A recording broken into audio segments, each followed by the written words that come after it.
everyone. Welcome back to the Afters podcast, where Mazen and I are here to spill the tea, talk about the EDM scene here in Vancouver, British Columbia, Canada.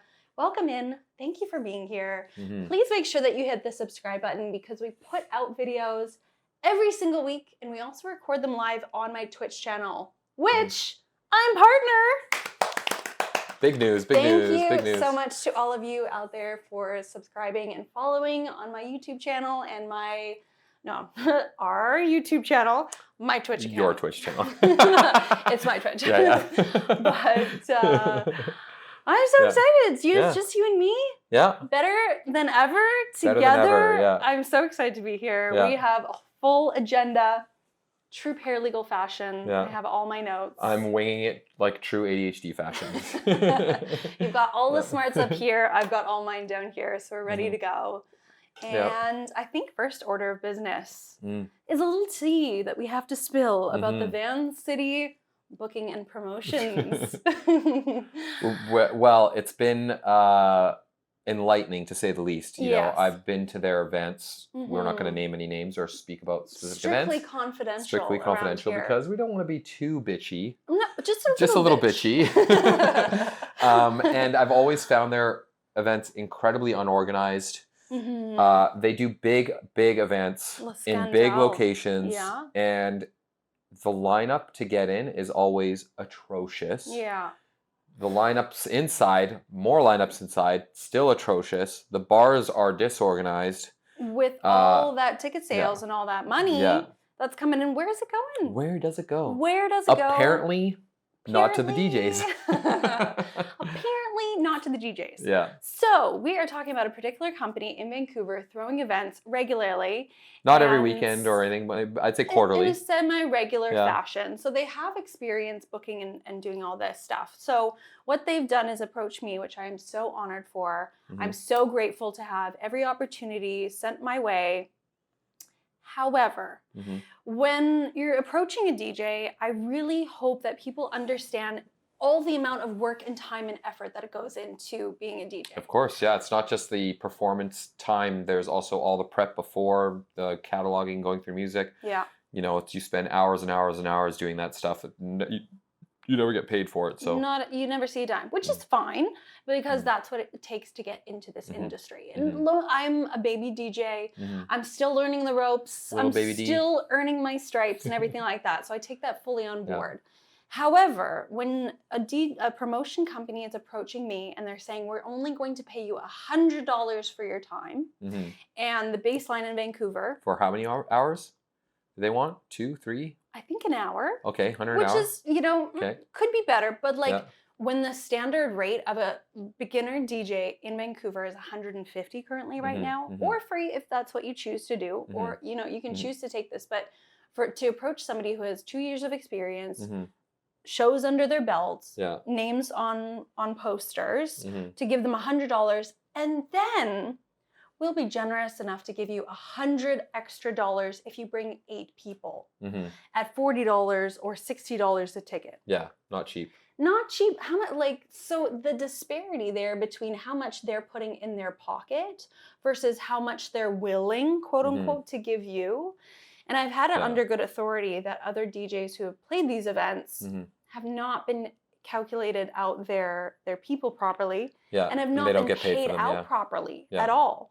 So when I try and approach them and say, okay, well, I really respect that structure that you have put up and the amount of money and time and everything like that, from our perspective as a DJ, there's so much more that goes into it. There's a performance aspect. It is, an art. We're artists at the end of the day. We're not all of us are promoters. And I do acknowledge that you have to bring people in order to kind of get booked in this city. Yeah, but in my how I see it, and this might not be how other people see it, but how I see it, if I'm going to, as an events person, if I'm going to put a DJ on my poster, I have to think that their name is what's going to work bringing people in when I do the marketing. Ding, It's ding, my job ding. to do the marketing. Yeah. You know, I have Yeah. thrown events before, and I've never told the DJs they've had to market. No. You know, and Yeah. sometimes they do, you know, because they want to, that's part of their strategy, their marketing, whatever. And, you know, putting on things on social media, every DJ is going to do that. You're going to do that. Of course, you're going to, you're going to show the events there. Yeah. But what they're talking about is actively going out and soliciting ticket sales. And making sure that the person who is coming is buying through your exact link. Ticket link, yeah. Right? Yeah, so it's like that extra effort, that's not worth $100. No, not at all. That is like a professional marketer's and promotions company's job. That would be, for that $100, you would be working 10 hours minimum per that week just to get people to come. Easily. And now you're finding people. Yeah, so now you're getting paid $10 an hour for your work to do this gig. This gig. And that seems ridiculous. I don't think that merits any explanation. No. So so interesting. And I've heard from other people that they have been also approached. Yeah. Oh, Snowbird, thank you so much for the sub. I really appreciate that. Good to see you. Happy 13 months. We're live on Twitch, so make sure you guys go subscribe to my Twitch channel. Yeah, the posters would attract the public. That's just it. If you have a reputation where you play good music, people know that in the city. We're not. Whenever I see a show posting, the only thing I'm looking at is who's playing. Yeah. That's going to decide whether I go. Not who's promoting it. Nope. Not what event space it's at. All I care about is who's playing on it. And your marketing, your job as the marketer is to get that poster in front of my eye. That's all you're supposed to do. You know, and a lot of that's social media, but there's other avenues to do that as well. But you know, telling DJs that they got to go out and solicit ticket sales is just 8 people asinine. for $100 for your paycheck. Yeah, it's asinine. You know, if you don't think that DJ is bringing people in, then why are you hiring them? Also, what if, crazy concept, you're throwing a great party, you put great DJs on the lineup, people have a great time, they'll want to come to your event again. Yeah. And which they have done. The DJs have been good that they've put on. The music's been good. Yeah. The vibe's been good. I've been to all these parties. They've all been good. You know, they're very poorly organized. Don't get me wrong. Very, very poorly organized. Yeah. And I know it takes a lot of work to organize these events. I get it. The locations that they've done them in are unique locations that are not necessarily nightclubs. They're like event spaces and like, you know, tourist attraction type spots sometimes or whatever. So, you know, I get that there's additional cost to that, et cetera, but, you know, at the end of the day, if you're playing a Spotify playlist, people are not going to come to your next party. No. Doesn't matter how good that playlist is. Yeah, so the DJs make that experience. The DJ is the experience. Yeah. You know, it's what you put around it is the frosting. The cake is the music, you know. 100% if that's your focus. I mean, if you want to play a Spotify playlist party, go do it. Yeah, go do it. Yeah. That's okay. You don't have we'll to see pay how the that DJs. goes. We'll see how that goes. How long is that going to last? Yeah, So I guess in that breath, the same thing too is how to actually get booked in Vancouver. And we have had the luxury of talking to some of the most amazing people in Vancouver. We are very lucky people. Who have all, it's really sad. People are being paid properly for their time. Yeah. So we've had the luxury of talking to so many people who have been booked regularly, who are booking people regularly, from Andrew Haydock to C-Star to Jay Garrett, you know, all these people in between. And some of the 2 takeaways that I really enjoyed from them. Andrew Haydock, obviously it says, bring people, your name is your credentials, and if we put you on the lineup, we want some sort of guarantee that you're going to bring in a good audience. Yeah. And they do that through guest lists though. Guest list. Yes, guest list. Yeah, that's right. So, you know, when we're talking about this other event company, they're looking for paid ticket sales based on like a referral code. Yeah. Not just like ticket sales reflected in the fact that you're on there. Just the fact that you've booked. They just want bodies in buildings for celebrities. So the whole idea of giving a DJ, especially a support DJ or opener DJ, a guest list, is so that the club has people in it when they're playing, which is ideal. Now sometimes the guest list doesn't show up till later or whatever.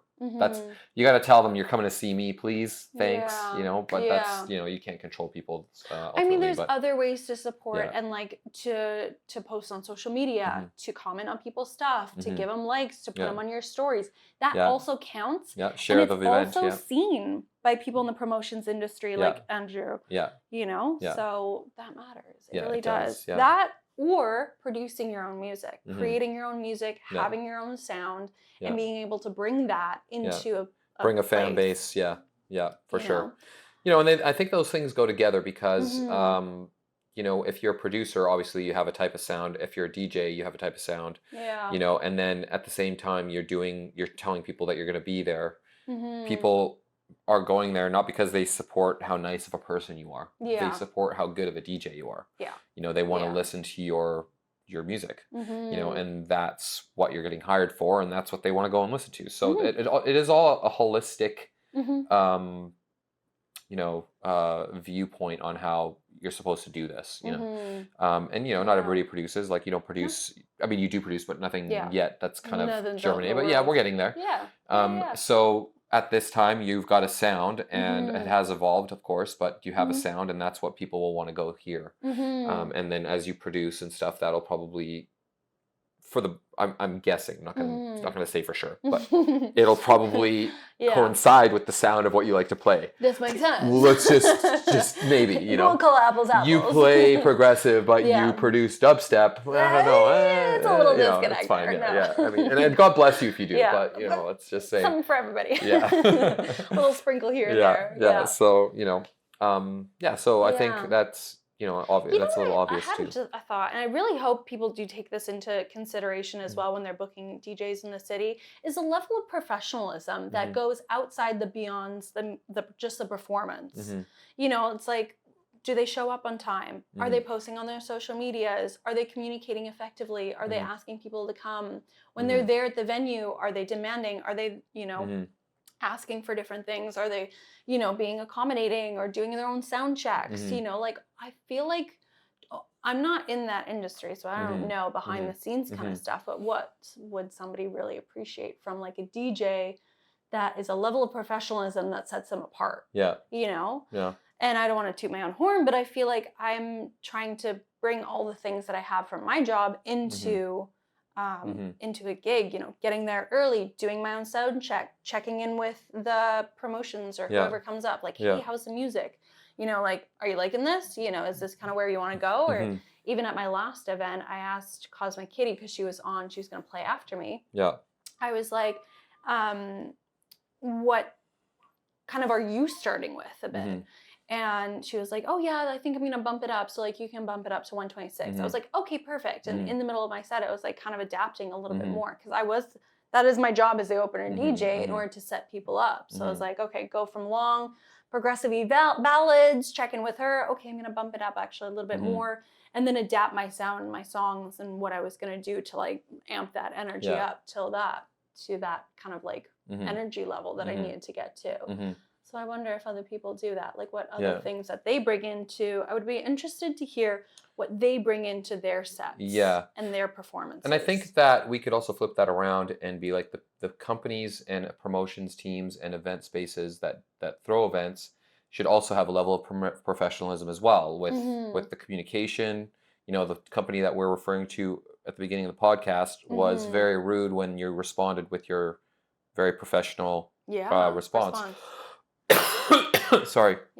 Still working on this cough, guys. And then you know, and you show up, is the equipment in good shape? You know, is it good working equipment? You know, it's not hard to rent. You can rent an entire CDJ 3000 setup with a 900 mixer or V2, V10, whatever the frig it is, for like $100 or less even. So it's like, you know, you're not breaking the bank by having good working equipment.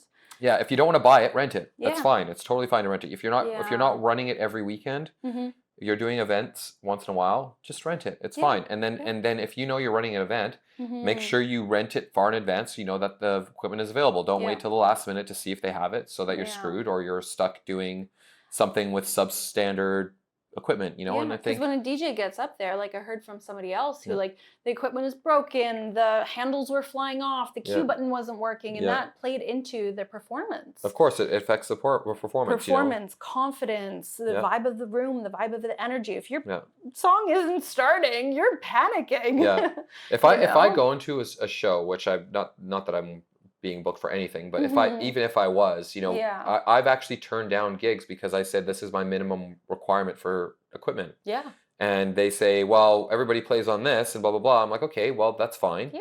They can play that. Then find somebody else, and Mhm. it's like, Yeah. that's okay, Yeah. like you're allowed to say that, they're allowed to say that. Yeah. But I think Yeah. DJs should also make sure that that is something that they ask for in advance. Just make sure that Yeah. the gear is at least a standard of Working. working order, Yeah. and be willing to walk away if it Mhm. isn't. Mhm. Don't And sacrifice your own reputation that's so playing on hard to do something. practically, but I Yeah, do understand where you're coming from. yeah. I think also too is like this is why people are riders. Like Hmm. we're discovering like everybody poo-poos on big DJs having their riders of Hmm. what exactly they need, but it's like this is the Hmm. reason. It's Yeah, like you because show up at a gig and you don't even get a bottle of water. Like yeah, a big DJ has a brand, and yeah. if your equipment is making their brand shit, Yeah. then that's their right to not want to sacrifice their thing. Yeah. Yeah. Not to say that we're big, or any of these people, any of our friends playing locally or whatever are big, but I feel Yeah. like an event space that has events multiple times a weekend should have up to date modern gear. Yeah. Yes, it's expensive, but it's not that expensive, and you can Yeah. write it off. Yeah. Especially nightclubs. Mhm. If you go to a nightclub, like I remember you went to that nightclub Mhm. event in the back room, Mhm. and they literally had no gear, Mhm. or they had Which one are you what talking about? the one Sorry? in on Granville Street. Remember the back room one? What's it Oh. called? And you had to borrow my RX-3. Oh, Yeah, right, right, right. Yeah, we won't name names there, but yeah, yeah, yeah, I showed up and they had Serato, and I was yeah, like, "What DJ, yeah, goes on Serato?" yeah. Except You want to hip bring? hop DJs, like Yeah. you're booking me for like something that I have to kind of organize myself. It was Hmm. like a situation where I had to organize all the Yeah, DJs myself. yeah, And nobody told me I had to bring my own gear, yeah, so I panicked, yeah, called you, yeah, thank you, yeah, and borrowed your RX. yeah. It's just crazy Yeah. though. It's I just feel like that's like a common sense thing that Mhm. doesn't get practiced. No. And I've seen it all over the place. I'm Mhm. not going to single out. I've seen it all over the place. Yeah, yeah. Uh, Or I showed up at another event recently after that, and like nobody had communicated with me mm-hmm, that they were only playing on Serato again, mm-hmm, and I'd never played on Serato. I wasn't prepared for yeah, that, yeah. and they just You show up with a assumed. USB, and it's like, They're like, "Oh, well, you could just pull songs off of it and play whatever." No, no, no, no, no, no, yeah, no, no, no, no, no, no. That doesn't happen. hmm, So they just assumed that I could play whatever they were yeah, playing. But yeah, yeah. anyways. I think these are like little common sense things. Mhm. Professional communication, Yeah. working equipment, Yeah. and a reasonable pay. Yeah. Like, even I think 200 is a joke for an hour, but Yeah. if that's what the industry I is mean, that's the accepting, then thing that's what the is like industry is it's accepting. not an hour, and that's why it's Yeah, so frustrating yeah. because you put so much more time, energy. I mean, I get it. As a Yeah. photographer, that's always been the battle. You Mhm. charge people, $100, $150, $200 an hour when you're on the shoot. They don't realize that each shoot requires so many more hours of work after that. Yeah. Plus the fact that I've got $30,000 worth of equipment that they're not paying That for. is so missed Like, by so many yeah, people it's like, too. I don't pay for, I have to pay for my own health stuff. I have to pay for Yeah. all this stuff. Yeah. That none of that is factored in this $200. Mhm. So it's like, there's a lot of parallels in both industries. Mhm. It Yeah. is different, of course, in some Mhm. ways, but with photography, it's an individual that's paying you. With a DJ, it's an event space, a Event promotions company. company. Yeah. They usually have more resources because they're selling tickets to their event. Mhm. So Whereas photographer, your work yeah, isn't always guaranteed that you're gonna get the big payout it's from not whatever necessarily for a item. payout, right? Like, somebody wants Yeah. photos of themselves, they're not going to turn around and make money off those photos. So it's just a matter of Mhm. what's the value to them. Yeah. Anyway, we're getting a little off topic, but there's parallels. Is the point of what I'm trying to Yeah. say, right? Absolutely. So it's I think just a little common sense would make Mhm. everybody happier. Happier. It'd flow a little bit better. Vancity happier. This is Yeah, how we make us happier. yeah, Interesting. yeah. So I guess in that vein, Hmm. happiness, speaking of happiness, let's talk about our favorite podcast from this season because Yeah, we have had the most beautiful guests on who yeah. are so kind and willing to donate their time Hmm. and show up here every single Wednesday. Hmm. You show up, I show up, we're all Hmm. here together. Yeah. And I guess I want to ask you, who is your favorite If you can pick one favorite. I know, trying to pick a favorite child right now. Jeez, no, they were all. Okay. I mean, to be honest, they've all been really excellent. Like, amazing. I've gotten so much out of all of them. A couple of standouts for reasons maybe not directly related to the podcast episode itself was Sea Stars. Yes. You know, so after we did Sea Stars interview, and God bless her soul, we've never met her. It was a great interview. It was like we were best friends. So I mean, that's the way we've kind of. She was such a professional. Yeah. Showed up early. Yeah. Was on the ball. Yeah. Knew her stuff. Yeah. Amazing. And it was crazy. just super good.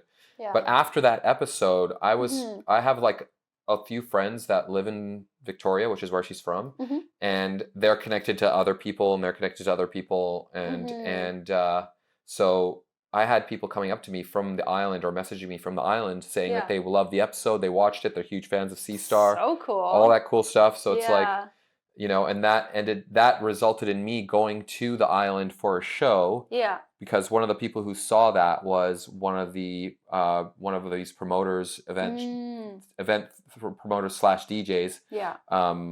Colton, shout out if you're watching. Maybe be on the pod soon. Yeah. Coulter. Yeah. Yeah. No, sorry. Yeah. So I went to one of the shows on the island, had a great time there. Yeah. And, you know, so it was just kind of like that little residual effect from that, you know, connection to the pod. Connection to the pod. Yeah. So that was really fun, little result of what was a great episode. Yeah, definitely. Translates into real life. Like, people are talking about it. Yeah. People do talk about us. I know, it's wild. That's still wild to me. That's still wild to me. With how little individual reach we have from social media, the fact that it gets out to so many people. Yeah. I'm super grateful for. I don't understand. Don't know how. I have Love it. Yeah. So we're super grateful. Other than the fact that it's good, but a lot of good stuff doesn't get seen. It doesn't. So the fact that I know what we're doing is good because you know, I rewatch the episodes and they're interesting. You know, and I was in it, so it's not like I don't know what we're saying. Yeah. I was there and present for that podcast. Yeah, exactly. Yeah. No, I think what we've done really well, and like, shout out, comment down below if you're interested in jumping in on this, but I think we've covered the Vancouver scene quite well. You know, we've reached out to all those micro niches, micro communities. Not everybody, but definitely to a lot of them. A lot of them, yeah. And I think we're slowly kind of bringing everybody together, and that was my original intention with the podcast. And to see that happen in real life with people watching Sea Stars. Faster than I thought, too. And connecting with you, like, that's so cool, too. Yeah. You know, and I've had instances, Cosmic Kitty reached out to me after her episode and saying, hey, I had a producer contact me, and we're gonna work together. Nice. You know, and I was like, this is why I'm doing the podcast. So cool. Yeah, you know, so, cool. So it's really cool when everybody talks to each other.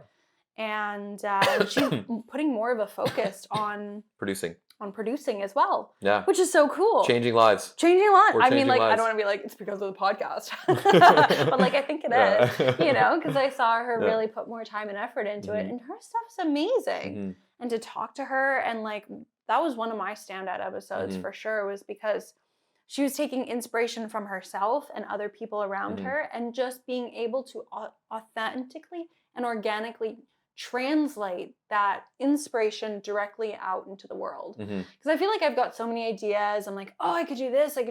There's, you know, all these ideas swirling in my head, but actually to put them out into person, like, that's a really hard thing to do. And she just gave me so much motivation. Yeah, she's a motivated little kitty, that one. Oh my gosh. Yeah, good for her. Yeah, she's attacking it with full vigor. So yeah, it's very impressive to see. I wish I had that level of motivation in anything in life. So Lychee, shout out Lychee. We'll see you soon at the events. Yeah, no, I really, and then give me another podcast. For me, let me think. Well, Andrew's was special because, you know, I've known Andrew for a long time, and it was fun to get the background on what he, where he came, you know, literally watching him grow up and then getting the recap in his viewpoint was fun. Yeah, that's really cool. Yeah, and getting some of, like, the amount of stuff that we learned about, you know, what goes on in as far as like these bigger companies and the events, and you know, I'm such a big fan of Blueprint. You know, it's some people would poo-poo the fact that, I like this big guy, but like Mhm. I've grown up with them. I've seen them grow. Guy, They've yeah. helped me grow. Like You know, Blueprint's been a big part of my everybody's life. like, So, oh, the big guy, but really, like, it sounds like their team is not that big. I know, but I It mean, doesn't they're at the sound that top. big. They're at the top, Yeah. so that's when people I look at mean, what's at the top, when you're at the top, everybody's like, no, yeah, everybody so has an opinion, a yeah, controversy, yeah. But something like then, that. but the other one that really was, I mean, it's a recent one as well, because so maybe I have a Mhm. little bit of recency bias, but Mm. I felt Jay Garrett's was awesome as well. But that's Yeah. coming from a standpoint of somebody who I'm in a similar age group of him, watching his viewpoint from a different angle of the industry, Mhm. because I wasn't in the industry that deep or as deep as I am now when I was Mhm. younger, but he was Yeah. deep, deep in it. And to Yeah. watch his viewpoint on it from that other angle as I Mhm. look at it from my perspective was Yeah. really interesting. And Not to be ageist, but I think and yeah, it's so true because he has 10 years on you. So like he's got hmm that maturity of like hmm he has a little bit of experience, whereas hmm you're going into it being like, wow, everything's great or not great or yeah, whatever. yeah, He can be like, well, no, actually at this party, yeah, yeah. he has that comparison, Yeah. So yeah, it was very ability. cool, and there's a lot of education in that, a lot of history. Oh my I God, he mean, was so knowledgeable. yeah, Like just even the technical skills. Like yeah, I feel like I've never talked to somebody who knew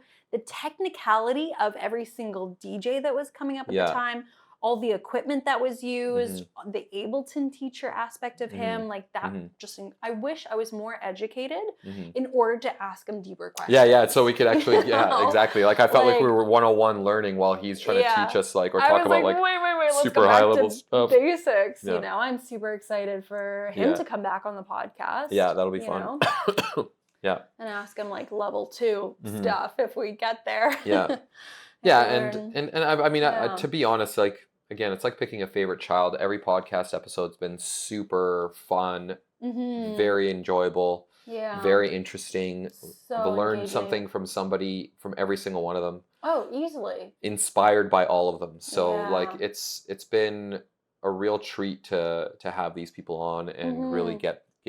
get a piece of their lives given to us. Yeah, because we You know. know how special they are and we Yeah. know how special this industry is. hmm And to actually hear them verbalize it and hmm be able to put string words together, hmm in such a way that like really motivates you and hmm inspires you. Like I learn something every hmm single week as well. Yeah. So I guess Cosmic Kitty is one of them that stands out to me. Dom, hmm Still London, hmm was another one that just he really communicated being an artist from an authentic and truthful standpoint to hmm figure out your truth Yeah. and then put it out there. Yeah, and it's And I was it's like, really verbalizing yeah. in a very simple way Mhm. how to authentically find your purpose, Yeah. and Yeah, yeah. through And manifest authenticity. it into being Yeah. as well. Yeah. Because you can know your truth all day, but if you don't actually act on it, hmm then you don't get those opportunities and you're hmm not there for them. And it just kind of like, Yeah. merging those things together and then being able to go forward on that path. hmm Like putting all these crazy concepts hmm and then being able to put them into action in like real life and actually play things that you love, do things that you love, connect with people. And Yeah. I feel like after that podcast too, I was like, okay, well, I'm really going to take events and gigs that I'm really passionate about, and that really goes into the decision I made about the company that we shall not speak of, hmm but let them offering me, hmm something that I didn't feel Comfortable was with, yeah. my truth, Yeah. like Yeah. because I'm not a promotions company. hmm I don't do that. I'm a Yeah. DJ, I'm an artist. I do have people that love me and want to come to my shows, and hmm I so appreciate that. But at the end of the day, like what I contribute to this industry is different than just being a promotions. I've got the podcast. I try and go hmm out to shows, but like the podcast is my offering to the Yeah. world, to the Yeah. Vancouver. And if you don't see value in that, then we just don't see. We're not aligned Yeah, on and that that's kind of fine. I mean, thing. there's a lot of talent in this city, so I'm sure they'll find somebody. Well, God bless them. I think Mm. there's people on the lineup. Yeah. So they did okay Yeah. booking, Yeah. Yeah. And I'm sure the Cosmic Kitty one's got to be a highlight because, Mhm. and then you get to play her event Oh last my weekend, gosh, which that was is so so cool. good. Yeah, that was Yeah. a second one of hers that I played. So I played Passion Portal, and I Yeah. played Purr, Yeah. which I'm so grateful for. I Yeah. feel like I had two different experiences almost with For sure. that. Yeah. you know, because the Passion Portal was so much more like a structured house set. I was like, I had a time slot that I knew I needed to take people from A to B, whereas the prayer one, it was more of an opener time slot. Where I'm like, I don't really know how people are feeling. Nobody usually shows up for my first hour. You know? They got to get people in. It's the processing of people. And like, I've had so many experiences too where I'm opening and literally the doors are shut. Yeah. And it's like, oh, sorry, we didn't know that the event was starting until an after hour you start playing. So I'm like, I generally assume, and I should stop doing this, but I generally assume that nobody's going to be there. So I'm just going to play whatever I want. Yeah. You know? Which is kind of fun anyway, but love it. By the time people get in and get to see that you might be done in a few minutes. So yeah, I'm playing like my crescendo song, and people are like, wow, this energy is a little bit much for an opener set. But like, if you were here earlier for the entire thing, it would make sense. I swear. You know, I have a plan. I want to stick to it. So I feel like I played a little bit more kind of loosey goosey a bit, and like just kind of tried to adapt to the new energy coming in.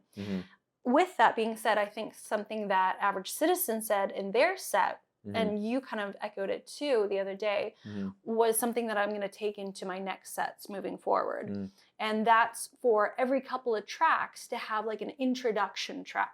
So if you're just walking into my set, in and around the third track that I'm going to be playing, it'll kind of like bring you into that energy and bring you into that performance, you know, be another like connection point. Like, oh, hey, you're new. Okay, well, this is where we're starting with. We're going to do vocals. We're going to do energy. We're going to do progressive or whatever the case may be. Yeah. And building that into my set where I know I can slot those in. Yeah. If I see a huge influx of people coming in or nobody showing up, then I can just play whatever I want, you know?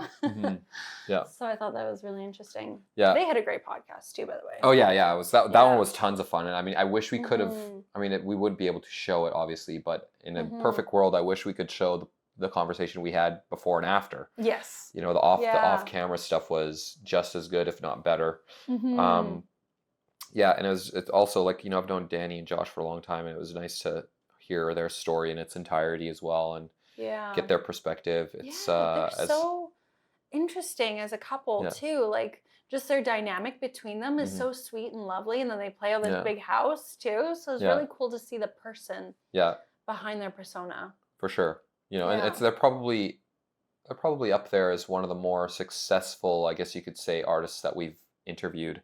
So getting that perspective, you know, of, you know, what it's like to tour and what it's like to like play these big festivals and things like that. It was very, very cool. Yeah, because I think they were just playing in Miami, which is crazy. Miami Music Festival week or whatever it's called. Yeah. I'm heading to Miami soon. Yeah. Oh my God, it's almost April. This is wild. Where does the time go? I'm not ready for April. No. I thought it was January, actually. Monday or January? Yeah, wait, what? Where are we? Yeah. Yeah, I guess. Okay, so within that too, what are we loving about the podcast? How are we feeling about this pod? What do I not love? Well, the one thing what are we working selfishly on? That I love about the podcast is we finally have the equipment where we need it to be. Yay! For frick's sake, that was a journey, guys. Thank you for being on this bumpy train with us. Oh my God. We got there. We got the lights. We got the cameras. We got the cables. We finally figured it out. Yeah. We think. Don't jinx it. Don't jinx it, yeah. Knock on some wood. So I mean, selfishly, that is a nice relief. Yeah. It's nice to see that reflected in the quality. I think the Andrew Haydock one, which is our last one, is kind of like dialed. That's like what we are. I think we're at least 90% where we need to be with that one. Yeah. You know, 100%. And that's 90%. Oh, sorry. Yeah. Not yet. Last 80, now last 5. Yeah, so that's just a little selfish tidbit, but I mean, honestly, I was talking to you about this earlier, like this is just so easy and fun, and honestly, you've had a huge part to do with all of that. Like I've always wanted to do something like this, and I don't have the discipline, structure, or even short-term memory, to be honest, to do something like this and pull it together. Yeah. And for you to produce it every week and put it out. Totally. For you to do that, and guys, I'm telling you, she does all the work behind the scenes. I do I do some little things. I set up Yeah. the equipment. I'm like the geek. I do the geek stuff. On the day of, Yeah. you do all this. On Yeah. the week of, I do the rest of Yeah, it. And I think that's perfect. Because Yeah. I don't like to do this mundane stuff. Yeah. Like, oh, set up this, Yeah. put them on the setting, blah, Yeah. blah, blah. Yeah. I don't care. I'd rather like go out and like schedule things and edit things. Yeah. So I think it's a perfect working match, so guys. well. It's a perfect match. Yeah. You know, I feel blessed to have you I feel blessed to have as a you. teammate. Yeah. And I think it shows that, you know, for two completely different people to do something together that works so well. Yeah. And also reflects in the conversations we're having with people where they come out of it feeling like it was like the funnest thing they've done. Yeah. You know, and they were so grateful many to be on times it. people are like, wow, that was a great conversation, or wow, those were really good questions, or wow, those were really every like, time. that reflection that we get too is so validating. And Yeah. we've also accepted partnerships too with Evolve event, which is incredible. Oh yeah, that's I mean, let's spill the tea on that, I guess. So so that is what we're going to be doing moving forward, is every single Evolve event that Northern House throws, we're going to be the live podcasts. Well, maybe not live. We'll be on location. We'll be on location interviewing people. Yeah. And also the keynote speaker is what they're going to kind of facilitate for us a little bit. Yeah. So they're So going to we'll make get some connections. Yeah, some big potential interviews coming in the future. We don't know exactly what was happening, but you know, they have some big visions, and you know, we'll have to maybe restrain me on some of those, but we'll talk about that later. A little controversial Mazen over here. Anyway, hold you back. I'm just so that'll be fun. So grateful. Yeah, and I don't know if we can. I mean, maybe we'll figure out a technical way to get that live on Twitch as well. But that would be interesting to think about. Yeah, the issue is that there is times in between where we're not going to be talking to somebody because we're out into the event, kind of conversating and maybe trying to find people who want to do that. Yeah. So there would be lulls in between that. You know, I don't know if that's really the juice is worth the squeeze potentially. Yeah. But live in terms of we will be there, we'll be interviewing people. We'll be on site. None of it is predetermined. We'll go there and just kind of like we'll wing it. Which is what we did last time. That could also change. I think we might introduce some sort of structure. Yeah. That schedule. We could have. People on the podcast that we want to know, that we want to talk to, and that sort of thing. So and I think we have 7 episodes or interviews from the last one that we are going to start releasing soon. So stay tuned for those. The location is wonderful. It looks super cool. It looks so immaculate. Yeah, if that could be our studio, that would be sick. Oh my god, what I would do. Yeah. Okay. But we'll get there. We'll get there at some point. I mean, you know, we're doing fine right now here. But my house is lovely. Thank you so much for asking. Yeah. But we'll you know, if you guys can continue to support us, we'll get to the point where we can upgrade our studio situation. Yes. Maybe even have producers that can help us engage with the chat. And make sure that look up stuff on Google for us, like Joe Rogan has. Like who knows? You know what I mean? Like people and people. Yeah. Bring us drinks. Why don't you? So no. Yeah, so I'm really excited about that partnership and to work with Dom and Bryn. Like they're just the most incredible, kind, sweetest human beings ever. The sweetest. Through and through. You get exactly what you see with them. And I'm excited. I'm excited to see where this goes too. The whole pod thing. We've done this for not even a year. No, not even close. It's not even a year, which is wild. I think it's like 6 months actually. Yeah, August will be a year. We'll have to do something special. Maybe a little pate. Yeah. A little pate. Well, have we told people that we might be doing an episode from Mexico at the end of April? Possibly. Yeah, if I can get my little booty down there. That might actually be, I guess because this new job has got you potentially put a damper in things. Yeah, unfortunately, people go to trial is what I'm learning. So we'll see. That could be a possibility. If not, you'll be doing a podcast from Mexico. Yeah, by myself, which would suck, but whatever. Yeah, but I'll be doing a podcast from Miami by myself. Oh yeah, that's true. Which would also suck, and I would miss you. Can we remote on that? Yeah. Yeah. Sure. Okay, we'll remote on that. Okay. I'll remote in to Mexico, and we can remote in. Yeah, hopefully we get you in person in Mexico. That would be ideal. So. Yeah, we'll work on that. Yeah, we'll work on that. But either way. Let's do a little recap of what we've been to. Oh yeah, some events. Let's talk about because Vancouver. we haven't done the weekend update for a while, and a lot has happened. She hasn't been to any of it, many but Blonde things. has it. Just kidding. I just sit at home. I do nothing. Yeah. Yeah. So I guess the first one, which is a bit, I guess the furthest away one was, I ended up going to both days of Excision when he was in town. Wow, wow, wee wow. Yeah. So Shrek monster all over you. there was other events that were happening, and I was gonna go to those, and then I got a very cheap ticket to the first day, so I was like, let's do that. Yeah. And it was a blast. Cool. I didn't make it for most of the openers. I came in for the last 2 acts before Excision, which were okay, and then Excision was awesome. I don't know if you guys have seen what Excision does with his audio video, but it's wild. So he's got this huge screen setup, but on top of that, I don't think I've seen more lasers in a venue that size ever. And this was at Pacific Coliseum. So videos, David Chin.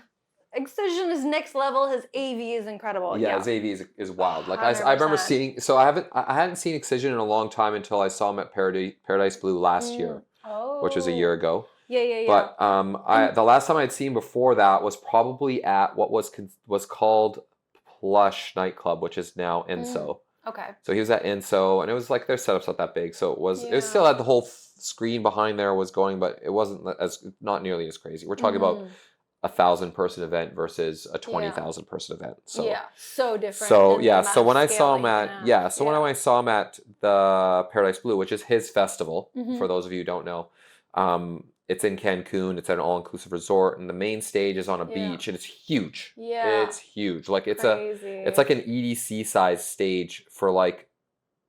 It's really not that many people. I'd say somewhere between 4 to 10,000. I can't. It's tough to say because the beach is so wide and shallow. Yeah. So it's tough to say, but it's a lot, but it's not crazy. And we're talking flamethrowers, we're talking fireworks, we're talking massive screen, pillars going up and down, like lights everywhere, lasers everywhere. It was like I was like shooting lasers into the ocean, like it was crazy. I was like this guy is making zero money. He's putting everything into the production. It's crazy, yeah. Gotta be. Wow. Yeah, Good and then at the show at Pacific Coliseum, which is a large venue. Yeah. Not only were there lasers coming from the front, there's lasers coming from the side, and they're crisscrossing, creating like a blanket of lasers and lights everywhere, and flames going up, heating up the whole stadium. That's and crazy, like because Vancouver never gets a full meal deal, and that sounds not usually. Even with Eric Prids, we didn't get like the whole cube setup. Obviously, I mean, that would have to be at Rogers Arena, I'd imagine. So So that was super fun. I went to both days. I ended up seeing both of his sets because it was just such a cool thing to do. You know, his style of dubstep is much more varied, and it's got much more complexity than the average artists do nowadays. So it was pretty enjoyable. It wouldn't be something that I'd want to do every weekend, but it was, for that weekend, it was a lot of fun. It was a different change up, and it was saw a lot of friends there who were all, you know, having a great time. So it was very cool. Yeah. So nothing. I can't say anything bad about that show. That was great. Organization, like there's no lineups to get in. I mean, I was kind of miffed about the coat check still. The Pacific Coliseum coat check situation's really dire. Yeah. You know, and I don't know if anybody in Pacific Coliseum's listening, but there's a reason why most people try to hide their coats under seats, because you have 4 people trying to do coat check for 20,000 people. It's retarded. Get out of town. Yeah. It's just like put one more person on. Put multiple stations. Yeah. Put one for VIP. Yeah. VIP should have their own coat check. Why doesn't VIP have Why does VIP not have their own coat check? That's It's stupid. asinine. You know, VIP should have their own coat check. If you're paying VIP prices, which is significantly higher there. Flushable bathrooms and a coat check for myself. Which they have. They have. Yeah, but still mandatory. Not the coat check though. I don't know that. No. Last time he saw Excision, he had to recover for a month. Yeah. Not Mazen. Yeah. He's out there next weekend. Yeah, I'm everywhere. I've got clones, guys. Yeah. Out there. Yeah. So what was the other one I did? I went to Sammy Vergi, which we talked about before I went with Cosmic Kitty. And I think I might have mentioned, I might have been off camera when I talked to Andrew, but that was the fullest I've ever seen celebrities. And I think we did talk about it a little bit on the pod, On didn't camera, we? I think so. Yeah, we because just we talked mentioned about how we had busy to it like was. change the venues and how to Yeah. navigate that and, what all that stuff. what Sammy wanted for the experience. Yeah, all that too. stuff. Yeah. So I was at that show and Mhm. it was insanely packed. Yeah. Insanely packed. Really. And props to Sammy because at one point the fire alarm I think went off, or maybe a speaker's fuse blew or something. I don't know what happened, but the sound went down to I think it was the fire alarm. And the sound, I think it makes the sound go down to like 20%. Oh, shit. Automatically. Automatically, probably. yeah. So people can hear the alarm. Not that you couldn't hear it with the sound fully going, but so Oh, you know, and he if you see his show, for people who haven't, he is a very active and animated person. He's bringing the crowd up. Yeah. He's really engaged with the crowd. Yeah. And when the sound went down, he didn't skip a beat. Oh, wow. He just kept going. He just kept doing his thing. Yeah. You know, giving all of his 100% of his energy. Like nothing was, wow. and the crowd was feeding off that. Even though for, I would say it was the better part of 10 minutes. The sound was at like 20%. Yeah. You know, 20 to 30%. So unusual for a club. So people usually kind of disperse or like get bored or like. Of course, yeah, it would start to dissipate things, and I think for the most part he was able to hold people's attention because of how engaged he was with the crowd and.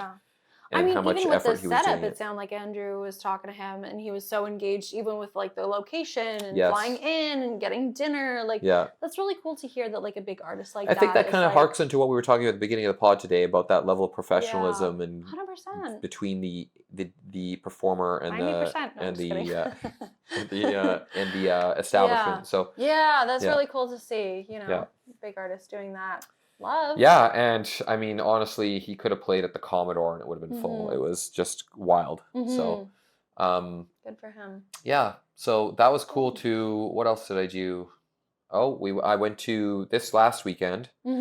I was at the Lost in Lust. Lost in Lust. Lust 4, which is a Little Nifty event, and it was really good. Yeah, I saw videos from that. There were dancers, there were performers, there was pole dancers, fire breathers. So the event space that they did it at, I know has a lot of kink and fetish related parties, and I would not call this a kink or fetish related party. I would call it a sexy party. Okay. People were dressed up in outfits. People were dressed up in like very festivally, like it had a very Bass Coast vibe, and I know Mithy is very involved with Bass Coast, so that checks out. Yeah, makes sense. So the event was very sexy because everybody's dressed up in their Bass Coasty, sexy, you know, skimpy style festival-y outfits. Cute little things. Yeah, exactly. We love So that. there was a lot of that. It's an LGBT focused event. So there was, you know, that aspect of that there, but it wasn't like exclusionary of people who weren't in that. It wasn't like a straight up, you know, gay event or anything. It was just all inclusive. Yeah. It celebrated the differences of those things and stuff. So and the location was unbelievable. You know, like just to come back to that because it was big but not like huge, but it was big. Like you could easily cram. You could easily have crammed 400 people in there, if not more. Yeah. Okay. And but they didn't. It was I would say it was probably closer to, if I were to guess, 200 to 300, which was great in that space. You know, it was very easy to get in and out. Like it was, you know, not too hot. Sound was good. I remember going to all these raves and cool things back in the day, but it was always just so hot. Too hot, yeah. And just sweating your face off and buckets and maybe other things were a contributing factor into your body heat. But and it was so well decorated. It was beautiful. Such a beautiful space. I don't know if we could show footage of it or not, but well, send it to me. I'll insert it. And it was just so cool. And you know, the music was a little chill, but I think that was the vibe they wanted. Yeah. You know, it was very chill, deep, chill vibes. You know, some R&B, some like, you know, chiller house vibes, whatever. So it was, you know, it was cool. Cool. And then the next day we went to Purr, which is full like king party. It's that's straight up king party. Yeah. So like the difference between those parties is very like one's definitely not a kink event. Yeah, and one is definitely straight a up kink a event. kink It's a event. fetish party. There's a playroom for Mhm. whatever people might want to. People who are in the Extracurricular scene would activities. know what that means. Yeah. So there's an entirely sped up space for that, and that one was the first time I've ever been to that venue, which was the Industrial, which is the Vantech. The new Vantech The new Vantech warehouse, space. which, first of all, I'm so honored to play at. Like, Yeah. that is so cool to be That able is to be a there. proper That is a dungeon factory setup. vibe. Yeah. Think Berlin in Vancouver, warehouse smoke, lasers, projection, cages. Cages? Love. Yeah. So no, it was cool. And the cages really were cool. a vibe. Like they were like right in the middle of the dance floor, and people were like all over them. Demons in that thing crawling around. Like it was cute little outfits. The people watching alone at that event was quite wild. Astonishing. Like if you had for some reason you were deaf and everybody was just dancing to this music and doing all their things and you were just watching, you'd be so entertained. Anyway. Yeah, definitely. So, but also still so respectful, which I really for sure. I mean, that community. It's very self-policing. It's very much like, And I think as an outsider, like I'm definitely an outsider, like very new to those parties. I don't really go out in general, but I don't really go to those specific parties for that specific reason. Yeah. And so I would have a fear of like, oh, what if somebody hits on me, or what if somebody does something weird or inappropriate? Yeah. And it is the complete opposite of that. Yeah. Everybody's super cool. Everybody's really consenting. If somebody asked, can I give you a hug? And I was like, like that's so nice. Yeah. So I really appreciate that about those kind of parties. Yeah, it was very cool. Yeah. And I'm kind of an outsider that I always say, like with the kink and fetish scene, it's like if that was like the planet Earth, I'm the moon rotating around it, sometimes dipping my toes in here and there, but for the most part I'm not necessarily ingrained in the scene, so I don't I'm not like known by people, because everybody goes there knows everybody goes there, like it's they're all like the community's very like tight knit. Not exclusionary, but like they'll show up. They always show up to these parties. Right. They always see each other there. Yeah. It's like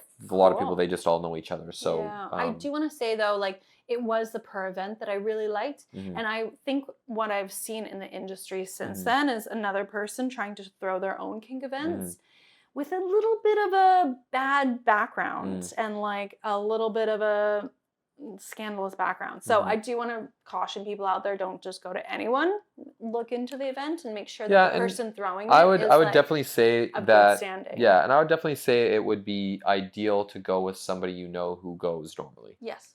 Not that you have to do that, but that would make the introduction into that space maybe a little bit more comfortable. Yeah. Yeah, definitely. So great event. Great music. Yeah. Cool. I think the main issue I have with that place is the bar was very slow.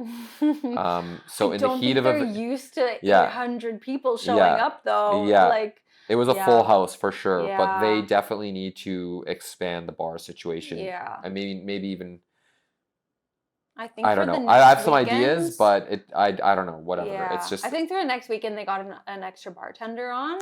I think it's not just having an extra bartender. I think the way they do their payments is slow. The way that they structure the bar so people can make the drinks is not efficient.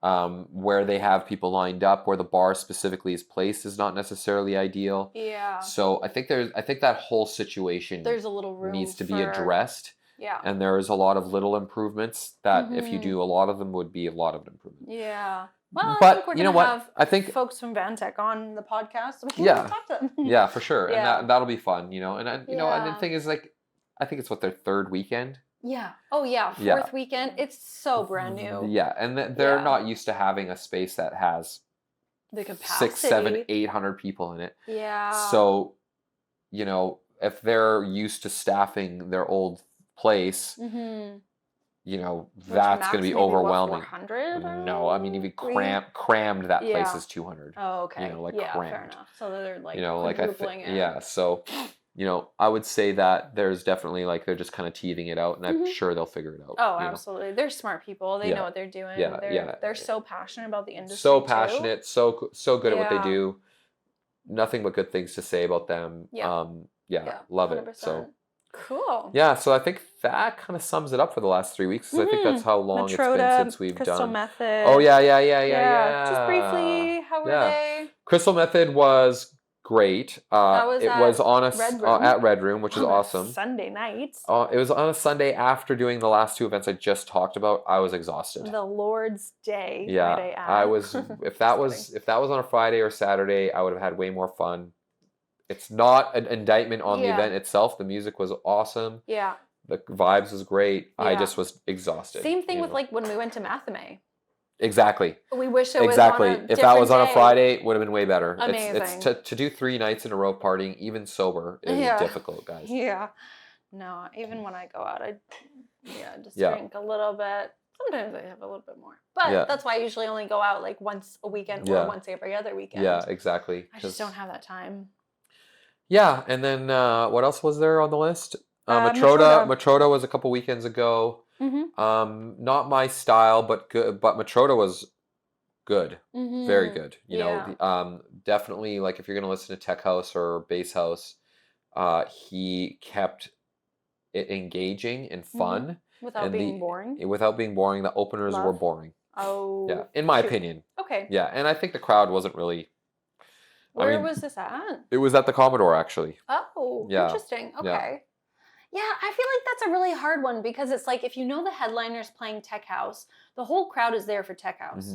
So you have to play lower energy than what the headliner is, but still sort of in the same genre. I don't know. This whole play low energy thing. I mean, just play your thing. I think that's where we're at in Vancouver, and I really encourage other DJs to do this too. Just play your sound, like. Play what you enjoy and love. Don't go overboard. Obviously, structured if you know you're trying to get somewhere. Yeah, exactly. But if you're the opener, just play. I mean, no one's going to be there anyways. Yeah. No, I say that. I mean, it was actually pretty busy. Yeah. Even before the opener, or even before the headliner, it was pretty busy. Yeah. So, yeah, I mean, that was fun. I mean, the Commodore knows how to do an event. The lineup's never long. The bars are never long. Yeah. It never gets too hot. Sounds pretty good. Yeah. Commodore knows what they're doing. Attaboy. Nailed it. So. Stamp of approval. Yeah, and what else was there on the list there? I think that's it. Lots for Crystal Method. Yeah. And then I think just like I'm excited about the future. Yeah. And the life that we live. The life that we people live. that we see and talk to, and like how much fun we're having with all this. Yeah. There's more people to come. I think we're gonna have a little bit of a different setup in the next month for like putting out podcasts. Yeah. Because I'm going to be traveling. You're going to be traveling. We're going to do some remote stuff. Yeah, it's going to be a little bit coming up. Yeah, it's going to be a little bit not as routine, but it'll be exciting. I'm excited. Yeah. Yeah. It's going to be exciting. I'm looking forward to seeing what's popping off. Yeah, and if you guys have any feedback on what we're doing, what we could do better, what you want more of, what you want less of, talk to us. We will definitely listen. We might not follow it, but we'll definitely listen. I'll try not to let him bite your head off. I don't care. But it's no, I'd love to hear what everybody's Yeah, I'd like to know if there's anything that we're missing, if there's anything that we could do better. Yeah. You know, leave behind, take with us. Yeah. If you tell us keep doing what we're doing. Yeah, if you want to get involved too. I don't know how or in what capacity, but feel free to share your stuff. Yeah.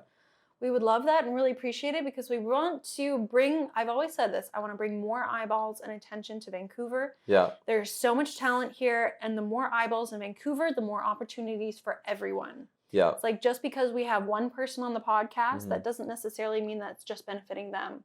Oh, if they're getting attention from other people, they're going to be found. Yeah. You know, if you're out there as an artist, as a DJ, promotions, putting on events, this is what we want to highlight. Yeah, and if you guys, I mean, listening to this recording or listening to live, if you have somebody that you think we should be interviewing or at least looking to get on the show, like to be interviewed, let us know. Let us know. Yeah, let us know. We are definitely very interested. We are open-minded about whatever viewpoint that interview would come from. Like we just interviewed a dancer. Yeah. You know, so like, you know, if you're in the industry, if you know, feel like you have something to talk about, like, it's, you know, we're down. I really think that everybody does have their own story in a way that you can absolutely learn from, whether or not they have the quote unquote on-page experience of 30 years DJing. Even somebody so brand new, you still have a story. You I mean, still have somebody that's can us. learn lessons. We're not veterans in DJing, but that's one thing that I learned from Diary of a CEO. It's like, even though these people could seem so mundane and like just a bit boring on one side, it's like you've got so much stuff that you can spread out into the world. Yeah. You know, so I'm excited. Yeah. Like, also, I really love this setup too. Give us your feedback as well. I really like having the cameras and you guys out there being involved in this conversation as well. Yeah. You know, not necessarily a straight up podcast where we just like talking too much. I hate that. I hate that look so much. Yeah. So I really like this setup. Let us know how you guys like it. Yeah, exactly. And yeah. Let's thank see you what for the sub. I really appreciate that. Tom LeCane, thank you. Get Joel lots Zimmerman of comments on the here podcast. Ooh. Joel Zimmerman? I'd love to. What if I could? Yeah. Yeah. So thank you. Denon is the future. Wow. Let's Denon is the hot future. Hot takes. Okay, Okay, let's just talk about that for a quick second. I know we can cut this out later, but tell me. To be honest, Denon makes some good crap. I've never tried it, but I'd like to. They have some good ideas about new features and the way they implement them and the cost that they provide it to the end consumer. There's a lot to be said for that. I still find that, and this is coming from somebody who tried both of these sets of equipment. Yeah. As I was learning it, so I didn't have like I wouldn't. It was like Pioneer, and then to learn something else. No, like I'm learning them both at the same time. You know, my first mixer that I bought was a Newmark, which was a Denon's based, the engine based setup. Okay. So I've learned them both at the same time, and Pioneers is a little bit more intuitive in some ways. It's a little bit more like the way that you access things is a little bit more. It's just a little bit more. You don't have to think about it. Okay, a little bit more intuitive. But there are some things that Denon does that is way more smart than the way Pioneer does it. Oh, you know what I mean? Like just like the way they do the beat loops, the way they do some of just a lot of little things, the way they do like extra features like the Wi-Fi or the lighting syncing to it, or there's so many things that they do that are just really, really forward thinking, out of the box, and sometimes in the box but better ways. So props to Denon. I like that they are in the industry. Yeah. I like that they are pushing to get bigger events to use their stuff. I know that they have relationships with some big name DJs where in their rider that you have to use Denon's gear. Yeah. So and the competition's good, keeps Pioneer on their toes. I think Pioneer was getting complacent, and because of the crazy things that Denon's doing, that they've had to step up their game with some of the stuff they're doing, like the Opus Quad. Some of the things that I like about Denon's gear is in the Opus Quad. Not gonna lie. Yeah, cool. And the Opus Quad does not have all the features that the Denon Prime 4 or any of those standalone systems have. Right. So even Pioneer's highest end thing doesn't have all the things that Denon has. Special little features. So props to Denon. Props to Denon. Never hurt nobody. I love that. Very cool. Anyway, let's see what else is in here. Talking about the poster stuff. Good point. Yeah, I'm gonna be pushing stuff out and making more clips and everything like that. So that's in the future. Yeah, Lishi with the compliments. That is the future. David Shin. Thanks, David. We appreciate you. Thanks, David. Yeah, love that. Excision. Yeah, the AV was insane. Like it's has to be there with some of the best AV I've seen in the city. It's funny because like the way he's got it set up is like with the different tracks, it's almost like each song is like if you're playing a video game and and each song has like the boss that you fight at the end of the level. Yeah. And it's like the music is like you defeating that boss. Oh, that's And then it's like cool. a new thing, like this big dinosaur shows up and then you defeat that dinosaur, and then King Kong shows up and you defeat that King Kong. That's fun. And then like a big insect shows up and you defeat that. It's just really funny. You know, aliens come in and you defeat the alien. It's like so each song is like a different boss battle in a video game kind of. So cool. It's pretty funny. It makes it so visually engaging too, because you're in it, you know. You just have that Yeah, experience. David, I would say that this time I think Excision had more lasers, but usually Eric Prydz comes with it. I think out lasers. yeah, Laser like man. I remember when Eric Prydz played at Contact at BC Place.